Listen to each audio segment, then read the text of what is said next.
ముచ్చటపడి మనం latest Android డివైజెస్ని purchase చేస్తూనే ఉంటాం. డిఫరెంట్ కంపెనీస్కి సంబంధించిన డివైజులు ఇవే లేటెస్ట్ అప్డేటెడ్ బ్రాండ్స్ చాలా బ్రహ్మాండమైన కాన్ఫిగరేషన్ అని చెప్పేసి ఫ్రెండ్స్తో గొప్పగా చెప్పుకొని మరీ కొంటాం. ఇక్కడ అలాగా నేను కొన్న 3 డివైజెస్ని చూపిస్తూ ఉన్నాను. గెలాక్సీ ట్యాబ్, అలాగే గెలాక్సీ నోట్, అలాగే S5670 అని చెప్పేసి ఒక పర్టికులర్ మోడల్. సో ఈ పర్టికులర్ మోడల్స్ గురించి అంటే మనం ఏ పర్టికులర్ మోడల్ కొన్నా కూడా డెఫినెట్గా చాలా మంచిది, లేటెస్ట్ కాన్ఫిగరేషన్ అని చెప్పేసి పర్చేజ్ చేయడం జరుగుతూ ఉంటుంది. వన్స్ పర్చేజ్ చేసిన తర్వాత వాటిలో ఆండ్రాయిడ్ 2.2, 3.6 అనేది తీసుకుంటే ఎగ్జాంపుల్గా గెలాక్సీ నోట్లో వచ్చింది. సో అది అప్ టు జెల్లీ అప్పటికి రాలేదు. ఐస్ క్రీమ్ శాండ్విచ్ వాళ్ళకి అప్డేట్ చేసుకోవచ్చు అని చెప్పేసి షాప్ వాళ్ళు చెప్పారు. అలాగే సామ్సంగ్ వెబ్సైట్లో కూడా ప్రకటించబడింది. ఇలా మనం ఏ డివైస్ని పర్చేజ్ చేసినా కూడా ప్రతి ట్యాబ్లెట్ అలాగే ఫోను లేటెస్ట్ వెర్షన్స్కి అప్డేట్ చేసుకోవడానికి అవకాశం ఉంటుందని చెప్పేసి షాప్ వాళ్ళు చెబుతారు. ఆ పర్టికులర్ కంపెనీస్ కూడా చెబుతూ ఉంటాయి.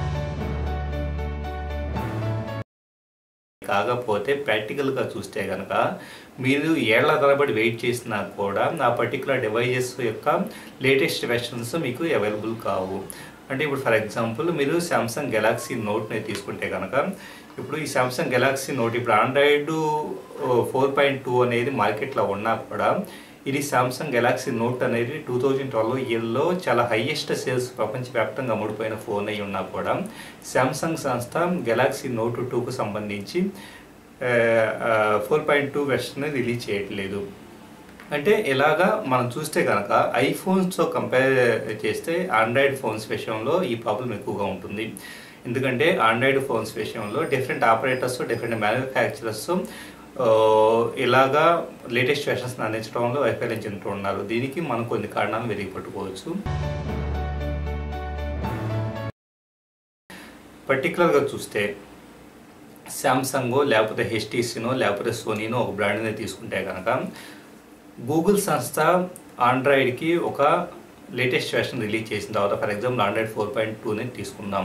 4.2 అనే వెర్షన్ అనేది రిలీజ్ అయిన తర్వాత శాంసంగ్ ఇలాంటి డిఫరెంట్ కంపెనీస్ దాని ఇంటర్ఫేస్ని ప్రొవైడ్ చేయడంలో పర్టికులర్ వాడి ప్రొప్రైటరీ ఇంటర్ఫేస్ ఉంటుంది, టచ్ విజ్ అని చెప్పేసి, అలాగే హెచ్టీసీ అయితే హెచ్టీసీ సెన్స్ అని చెప్పేసి ఇలాగా వాటి సొంత ఇంటర్ఫేస్ అనే దానికి ప్రోగ్రామింగ్ కోడ్ రాయటం కోసం, అలాగే వాళ్ళకి నచ్చిన విధంగా ఇంటర్ఫేస్ వాళ్ళకి నచ్చిన ప్రోగ్రామ్స్ ఆ పర్టికులర్ ఆపరేటింగ్ సిస్టంలో ఎంబెడ్ చేసి ఫైనల్గా మనకి అఫీషియల్ రామ్ను రిలీజ్ చేయడం కోసం టైం తీసుకుంటూ ఉంటారు.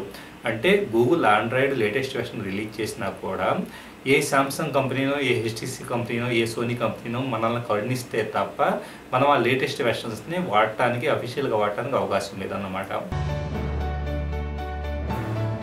ఒకవేళ మనం లేటెస్ట్ వెర్షన్స్ని వాడదలుచుకున్నా కూడా ఏ సైనోజన్ మోడో ఇలాంటి third party Rams, custom Rams ఉంటాయి. సో ఫోన్ని రూట్ చేసుకొని చాలా రిస్క్ తీసుకొని మరి రూట్ చేసిన తర్వాత రూట్ చేసి ఆ పర్టికులర్ రామ్స్ని ఇన్స్టాల్ చేసుకుని వాడచ్చు. ఆ రామ్స్లో ఎన్నో రకాల లూపోల్స్ ఉండే అవకాశం ఉంటుంది.